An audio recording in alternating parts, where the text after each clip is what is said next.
As It Is by John Gray. Should the truth about the world exist, it's bound to be non-human. Joseph Brodsky. 1. The consolations of action. In his novel Nostromo, Joseph Conrad wrote, "Action is consolatory. It is the enemy of thought and the friend of flattering illusions. For those for whom life means action, the world is a stage on which to enact their dreams. Over the past few hundred years, at least in Europe, religion has waned, but we have not become less obsessed with imprinting a human meaning on things. A thin secular idealism has become the dominant attitude to life. The world has come to be seen as something to be remade in our own image. The idea that the aim of life is not action but contemplation has almost disappeared. Those who struggle to change the world see themselves as noble, even tragic figures. Yet most of those who work for world betterment are not rebels against the scheme of things. They seek consolation for a truth they are too weak to bear. At bottom, their faith that the world can be transformed by human will is a denial of their own mortality." Wyndham Lewis described the idea of progress as time worship, the belief that things are valuable not for what they are, but for what they may someday become. In fact, it is the opposite. Progress promises release from time, the hope that, in the spiraling ascent of the species, we can somehow preserve ourselves from oblivion. Action preserves a sense of self-identity that reflection dispels. When we are at work in the world, we have a seeming solidity. Action gives us consolation for our inexistence. It is not the idle dreamer who escapes from reality. It is practical men and women who turn to a life of action as a refuge from insignificance. Today, the good life means making full use of science and technology, without succumbing to the illusion that they can make us free, reasonable, or even sane. It means seeking peace, without hoping for a world without war. It means cherishing freedom, in the knowledge that it is an interval between anarchy and tyranny.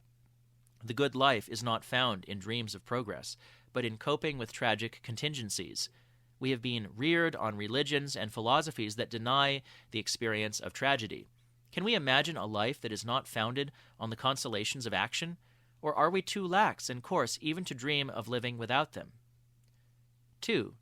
Sisyphus's progress. Nothing is more alien to the present age than idleness. If we think of resting from our labors, it is only in order to return to them. In thinking so highly of work, we are aberrant. Few other cultures have ever done so. For nearly all of history and all prehistory, work was an indignity. Among Christians, only Protestants have ever believed that work smacks of salvation. The work and prayer of medieval Christendom were interspersed with festivals. The ancient Greeks sought salvation in philosophy, the Indians in meditation, the Chinese in poetry and the love of nature. The pygmies of the African rainforests, now nearly extinct, work only to meet the needs of the day and spend most of their lives idling. Progress condemns idleness. The work needed to deliver humanity is vast. Indeed, it is limitless, since as one plateau of achievement is reached, another looms up. Of course, this is only a mirage, but the worst of progress is not that it is an illusion. It is that it is endless. In Greek myth, Sisyphus struggles to roll a stone to the top of a hill, so it will then roll down the other side. Robert Graves tells his story thus: "He has never yet succeeded in doing so. As soon as he has almost reached the summit, he is forced back by the weight of the shameless stone, which bounces to the very bottom once more, where he wearily retrieves it and must begin all over again, though sweat bathes his limbs and a cloud of dust rises above his head." For the ancients, unending labor was the mark of a slave. The labors of Sisyphus are a punishment. In working for progress, we submit to a labor no less servile. 3. Playing with fate. Gamblers wager for the sake of playing. Among those who fish for pleasure, the best fisherman is not the one who catches the most fish, but the one who enjoys fishing the most. The point of playing is that play has no point. How can there be play in a time where nothing has meaning unless it leads to something else? In our eyes, Homo ludens lives a life without purpose.